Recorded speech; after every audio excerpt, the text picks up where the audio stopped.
তো এখান থেকে ওই দূরত্বে দেখা যাচ্ছে যে বিএসএফ এর ক্যাম্প ওই হিলের উপরে, আর এইখানে দেখা যাচ্ছে যে ডাউকি ব্রিজ, আর এই পাহাড়ের উপরে কিন্তু ডাউকি শহর অবস্থিত, ওই সাদা বিল্ডিংটা, এবং তারই নিচে বয়ে চলেছে নদী, পিয়াইন নদী সিলেটের। আর আমরা কিন্তু এই রিসোর্টে ছিলাম, রিসোর্টটির নাম হচ্ছে জৈন্তা হিল রিসোর্ট। এখানে আমরা 3000 টাকা ভাড়া লাগে আমাদের একটি।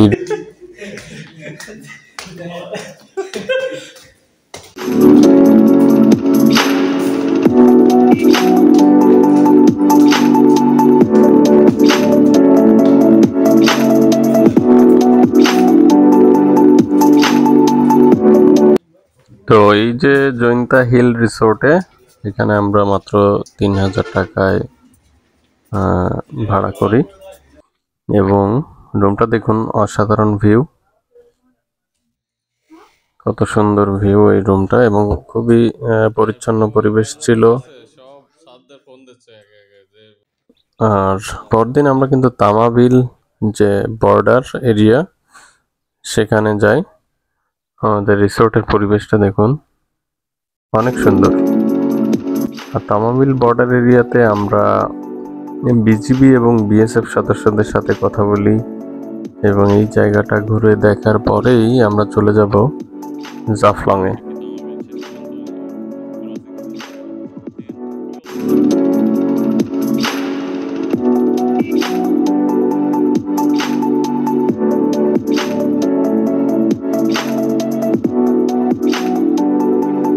আর এইরকম নয়নাভিরাম দৃশ্যগুলো দেখতে দেখতে আমরা কিন্তু জাফলং এর উদ্দেশ্যে রওনা হই আমাদের রিসোর্ট থেকে, এবং দুপাশে পাহাড়ের সারি, মেঘের সাথে মিতালি করা পাহাড় সমূহ, সেই সঙ্গে অসাধারণ সৌন্দর্যমণ্ডিত কিছু রিসোর্ট, এবং তারই পাশে গাছপালা, ওই দূরে ডাউকি শহর, সবকিছুই যেন মনোমুগ্ধকর একটা পরিবেশে তৈরি করে। তারপর আমরা জাফলং এর ঠিক পাদদেশে আমরা নেমে পড়ি, এবং সেখান থেকে আমরা হাঁটতে হাঁটতে নৌকার উদ্দেশ্যে চলে যাই।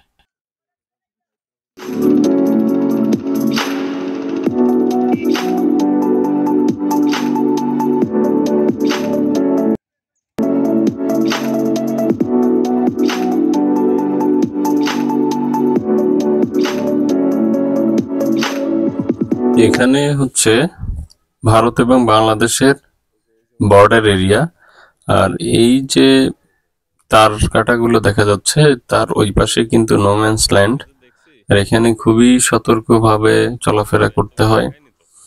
তো একজন বিজেপি সদস্যকে আমি জিজ্ঞেস করলাম, ভাই ওই পাশে কি যাওয়া যাবে না? তো উনি বললেন যে জীবনের মায়া না থাকলে যেতে পারেন। তার মানে এখানে অনেক সময় গুলিও চালাতে পারে বিজিবি, ওনারা সেভাবে আমাদের সাবধান করেছিলেন।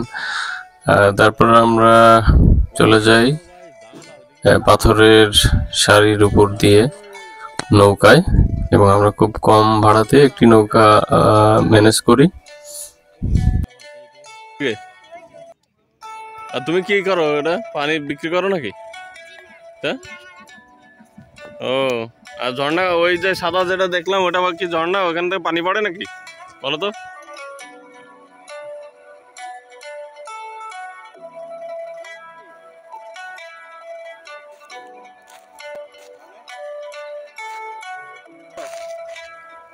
তোমার নাম কি? কি করো এখানে? ও, ঘুরতে আসছো? ঠিক আছে। আর এখানে কিন্তু কিছু খাবারের উচ্ছিষ্ট, কলার খোসা, এগুলো পড়ে আছে, যেগুলো এই জাফলং এর ছাগলগুলো তারা কিন্তু এখানে খেতে থাকে। তো আমরা আরো সামনের দিকে আগাই। এই যে সিলেট শহর থেকে কিন্তু জাফলংটি প্রায় 62 কিলোমিটার উত্তর পূর্ব দিকে অবস্থিত। আর এই নদী যে পিয়াইন নদী, এর অপোজিটে কিন্তু অবস্থিত হচ্ছে আপনার ডাউকি শহর। ভারতের ডাউকি শহর। আর এখানে ঠিক অপোজিটে ভারতের যারা পর্যটক রয়েছেন তারা এখানে ঘুরতে আসেন, আর যারা বাংলাদেশের পর্যটক, বাংলাদেশের পর্যটকরা এই যে আমরা যে প্রান্তে রয়েছি এই জাফলং প্রান্তে এই পাশে অবস্থান করে। আর এই পাহাড়টির নাম হচ্ছে খাসিয়া জৈন্তা পাহাড়, এই যে পাশে জাফলং। তো এখান থেকে পাহাড় আর নদীর যে অপূর্ব একটি সম্মিলন সেটি কিন্তু দেখা যায় এখান থেকেই। আর এখানে পর্যটন স্পটে অনেক নৌকা পাবেন, সেসব নৌকা আপনারা দরদাম করে নিলে 600 থেকে 1200 টাকার মধ্যে সময় ভেদে এবং নৌকার কোয়ালিটি এবং মানুষের সংখ্যা ভেদে, অর্থাৎ যাত্রীর সংখ্যা ভেদে আপনারা 600 থেকে 1200 টাকার মধ্যে খুব সুন্দর নৌকা পেয়ে যাবেন। আমরা কিন্তু এই মুহূর্তে ভারতের মধ্যে অবস্থান করছি, কারণ হচ্ছে যে এখানে এই নৌকাটা ঘোরানোর সময় আমরা কিছুটা ভারত সীমান্তে চলে আসি। অসাধারণ সৌন্দর্য, বিশেষ করে এই নদীর যে কলকল ধ্বনিতে বয়ে চলা এই পানি আর স্বচ্ছ পানির ভেদ করে যে পাথরগুলো দেখা যাচ্ছে, ইনি আমাদের মাঝি মামা। মাঝি মামার নৌকায় আমরা এখন আছি। আর এই যে সৌন্দর্য, স্রোতস্বিনী পিয়াইন নদীর বুকে তার নৌকাটি চালাতে থাকেন।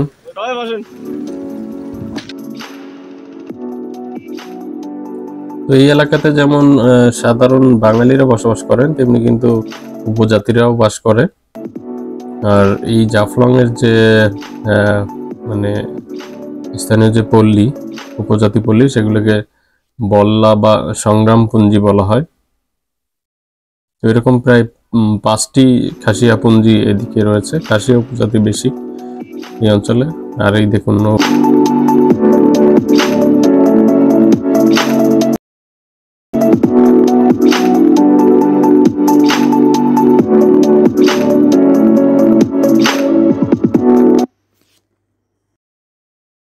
জাফলং ছিল খাসিয়া জৈন্তা রাজার অধীনে থাকা এক নির্জন বনভূমি।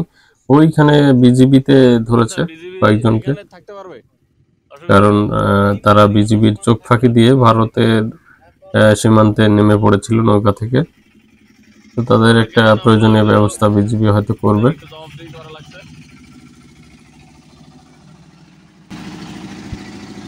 তো এই যে জৈন্তা রাজার অবসান ঘটলে তারপরেও কিন্তু কয়েক বছর ধরে জাফলং এর যে বিস্তীর্ণ এলাকা এটা পতিত হয়ে পড়েছিল। তো পরবর্তীতে ব্যবসায়ীরা পাথরের সন্ধানে বিভিন্ন এলাকা থেকে নৌপথে জাফলং এ আসা শুরু করেন। আর পাথর ব্যবসার প্রসার ঘটতে থাকলে একসময় গড়ে ওঠে নতুন জনবসতি। এইভাবে কি অনেকে চলেও যায় রুল,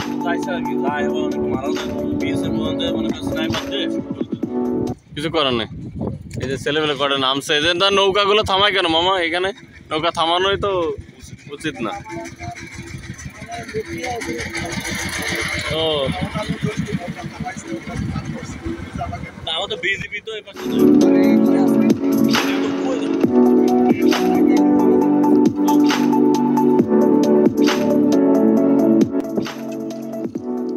পানি আর ওই যে পাম পানি বা যে কোনো ধরনের ডিস্টিলার কিনলে সেগুলো কিন্তু এটা বেশি ফ্রেশ হবে, এটা কারণ ফিল্টারিং।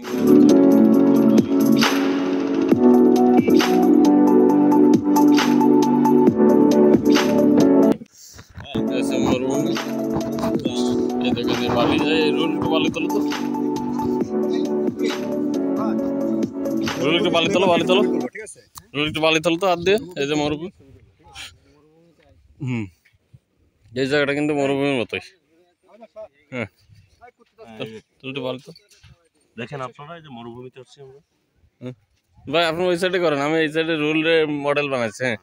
হ্যাঁ তোলো, বালি তোলো, পরে আমি কথা বলে দেবো না। হ্যাঁ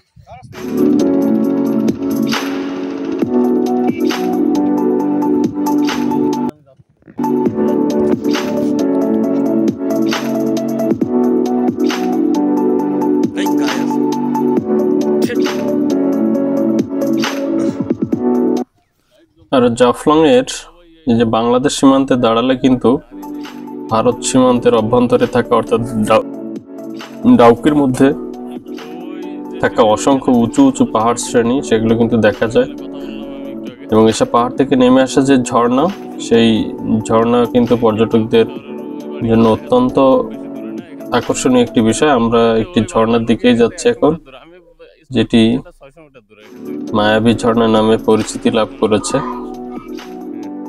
আর এখানে রয়েছে অসংখ্য গাছপালা, গাছপালার মধ্যে খাটো জাতের পাম জাতীয় একটি গাছ রয়েছে। তাছাড়া রয়েছে অসংখ্য পাহাড়ি গাছপালা, সে সঙ্গে নারকেল এবং সুপারি গাছও রয়েছে।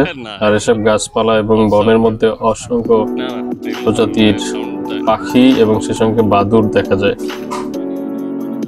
তো বোয়াইনঘাটের এই জৈন্তিয়া পাহাড় এবং অপরদিকে যে মেঘালয়ের পাহাড় সমূহ, এগুলো কিন্তু অনেক আকর্ষণীয়।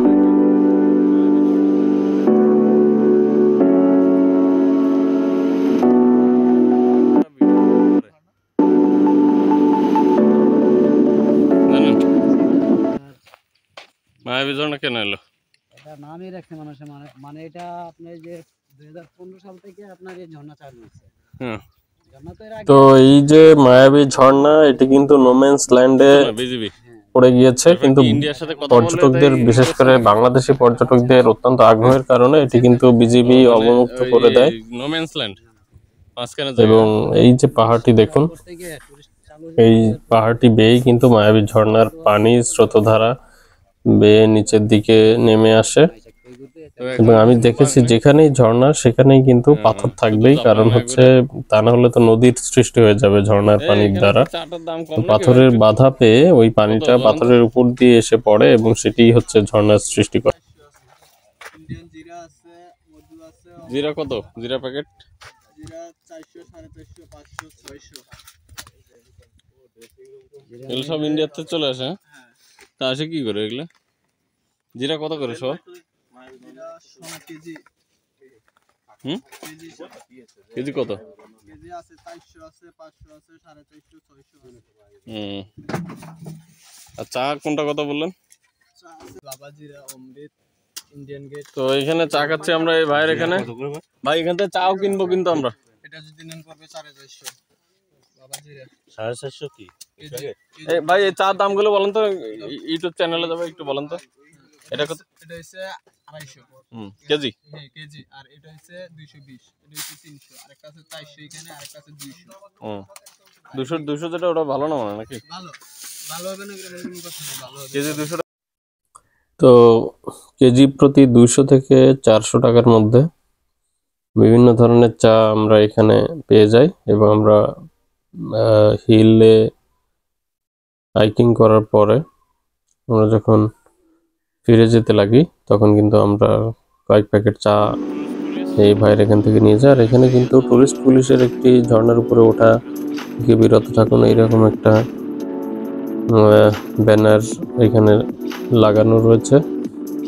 তো বাঙালির যে চেতনা, সেটা হলো যে যেখানে নিষেধ সেখানেই যেতে হবে, এরকম একটা যে বাঙালির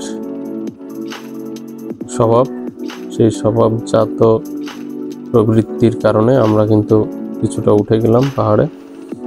অন্তত ঝর্ণার পানি যেখান থেকে আসছে সেই পর্যন্ত আমরা উঠে যাওয়ার চেষ্টা করলাম।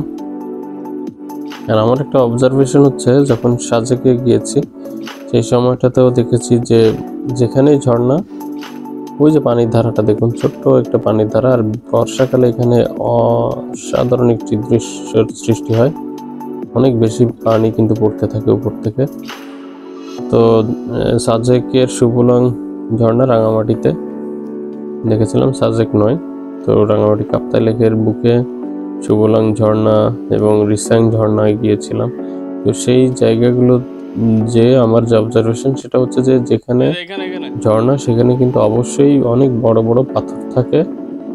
কারণ হচ্ছে ঝর্ণার পানি যদি আপনি নিরবিচ্ছিন্নভাবে বয়ে যেতে দেন, তাহলে সেটা নদীর সৃষ্টি হয়ে যায়। আর যেখানেই বাধা পায়, যেখানে অনেক বেশি পাথর থাকে, যে পাথরে বাধা পেয়ে ওটি কিন্তু ওই উপর থেকে পাথরের উপর থেকে পড়তে থাকে পানিটি,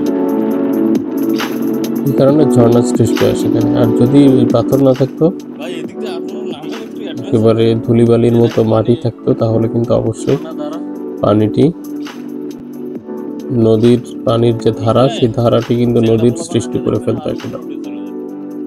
তো আমরা উপরে ওঠার চেষ্টা করি এবং আমি আসলে পানির সোর্সটি খুঁজতেছিলাম অনেকক্ষণ, যে আসলে পানি কোন জায়গা থেকে আসছে। তো অবশেষে আমি পেয়েও যাই। এই যে পানির ধারাটি দেখুন, আমি হাত দিয়ে দেখলাম যে পানিটি আসলে কেমন। খুবই সুন্দর একটি অনুভূতি, ঝর্ণার পানি, গিরি প্রস্রবণ যাকে বলে। তারপর আমরা ব্যাক করি কিছু চা পাতা কিনে, এবং এইখানে যে বাজার রয়েছে এখান থেকে আমরা 4টা চাদর ক্রয় করি। রুহুল আমিন 2টে এবং আমি 2টে, মোট 4টা।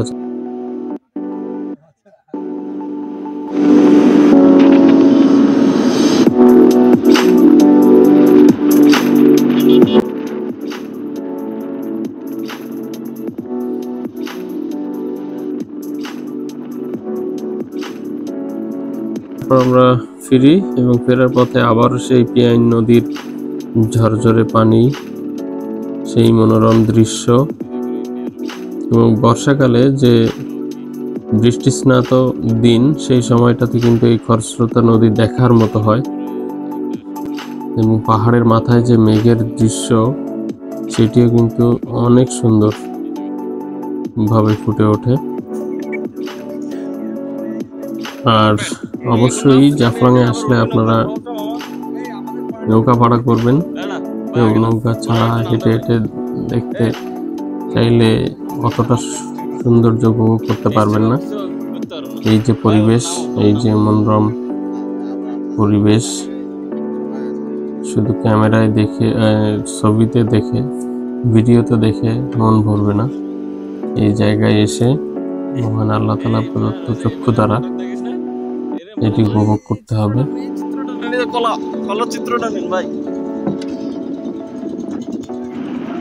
এ মামা আপনি কই যান?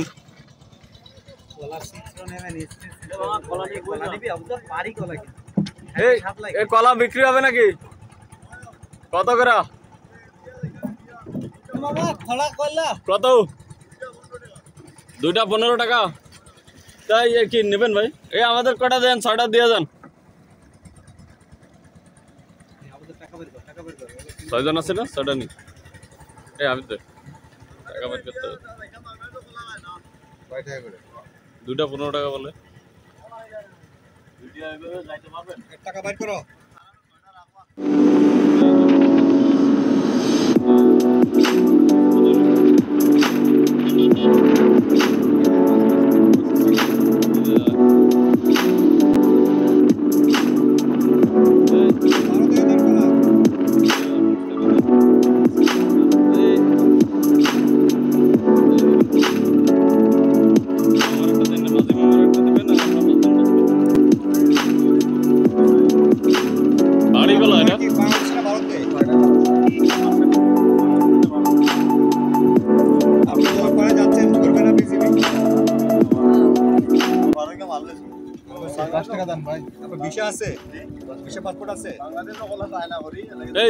ভালো দেয় নিচ্ছি, খাওয়া দাওয়া হয়ে, তাই এগুলো কাঁচা হয়ে গেল।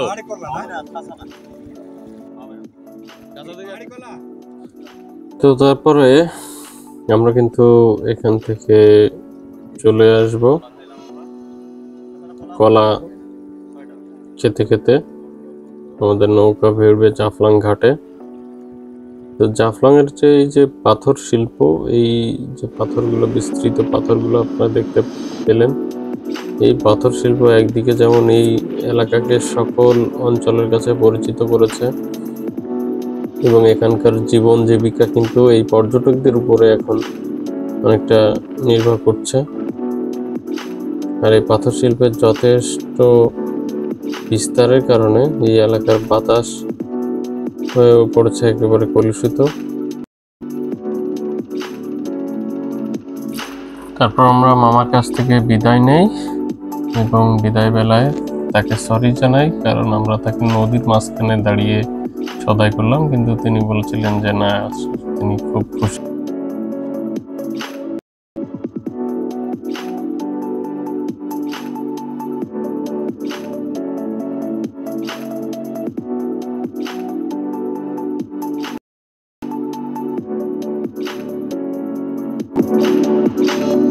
আর আমরা এখানে আমাদের অসাধারণ কিছু মুহূর্ত, কিছু স্মৃতি আমরা রেখে যাচ্ছি। তো আরেকটি তথ্য জানাই আপনাদেরকে, সেটি হচ্ছে যে 1980-র দশকে এই সিলেটের সাথে জাফলং এর যে 55 কিলোমিটার একটি সড়ক তৈরি হওয়ার মাধ্যমে দেশের অন্যান্য সকল অঞ্চল থেকে এই এলাকায় সাথে সড়ক যোগাযোগ প্রতিষ্ঠিত হয়। নোম্যান্স ল্যান্ডে গেলে কিন্তু ইয়ে যাবে, গোলাগুলি যাবে। ও যায় নোম্যান্স ল্যান্ডে করে বসে থাকে, যে জানে তো এখানে পুলিশ আসতে পারবে না, ইউনিফর্ম ধরে আসলে তো সমস্যা, সাধারণ পাবলিক যাইতে পারে, ইউনিফর্ম ধরে গেলে ঝামেলা হয়। তাই নাকি? নোম্যান্স ল্যান্ডে জনসাধারণ যেতে পারে? পারে মানে কি, আপনার ধরে নিয়ে যাবে ওই করে, কিন্তু ওই জায়গা লেখা আছে ওই পেন নিয়ে যাবে।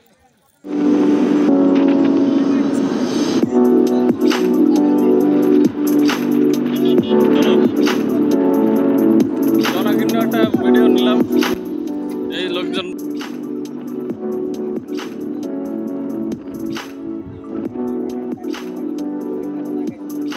যতদূর জায়গা যায় শুধু পাথর আর পাথর।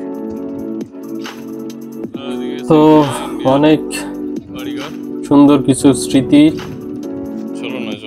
এই সিলেটে আমাদের গঠিত হয়, পুঞ্জীভূত হয়। আর এখানে আমরা দেখব আমাদের ঠিক রিসোর্টের শেষের দিকে, অর্থাৎ ভারতের মেঘালয় প্রান্তে বাংলাদেশের লাস্ট হাউস, ওই যে দেখা যাচ্ছে বাংলাদেশ লাস্ট হাউস, এটি বাংলাদেশের শেষ ঘর। তার ওই পাশে শুধুমাত্র চাষের জমি, আর তার পাশে কিন্তু মেঘালয়ের ডাউকি শহরের বিশাল বড় বড় পাহাড় সমূহ। আর এই যে আমাদের রিসোর্টটি, জৈন্তা হিল রিসোর্ট, এখানে আমরা এক রাতের জন্য ছিলাম এবং আমরা এখানে বারবিকিউ খেয়েছিলাম। অসাধারণ সুন্দর একটি অনুভূতি। আর একটু সময় পেলেই পরিবার এবং বন্ধুদের সাথে নিয়ে এরকম জায়গায় ঘুরে যেতে পারেন। অনেক সুন্দর একটি পরিবেশ এই জয়ন্তা হিল রিসোর্ট। সে নিজেই একটি পর্যটন স্পট, এখানে গাড়ি পার্কিং এর জায়গা সহ সব ধরনের সুযোগ সুবিধা আপনারা পাবেন, অনেক সুন্দর সিকিউরিটি। আর এবার আমাদের বিদায়ের পালা। এই যে আমাদের পাইলট ভাই, আর এই যে বোরহান, এই যে আবিদ ভাই এবং রুহুল আমিন, সবাই কিন্তু গোছ গাছ করায় ব্যস্ত, কারণ কোনো কিছু রয়ে গেলে। আর এবার সর্বশেষ আমরা কিন্তু সিলেট শহরে যখন পৌঁছি, ফেরার পথে আমরা মালনীছড়া চা বাগানটা ঘুরে যাই, যেটা কিনা আমরা যেদিন সাদা পাথরে গিয়েছিলাম সেদিনই দেখার কথা ছিল, কিন্তু সময় স্বল্পতার কারণে দেখতে পাইনি। আল্লাহ হাফেজ, সকলের জন্য অনেক অনেক দোয়া। আসসালামু আলাইকুম।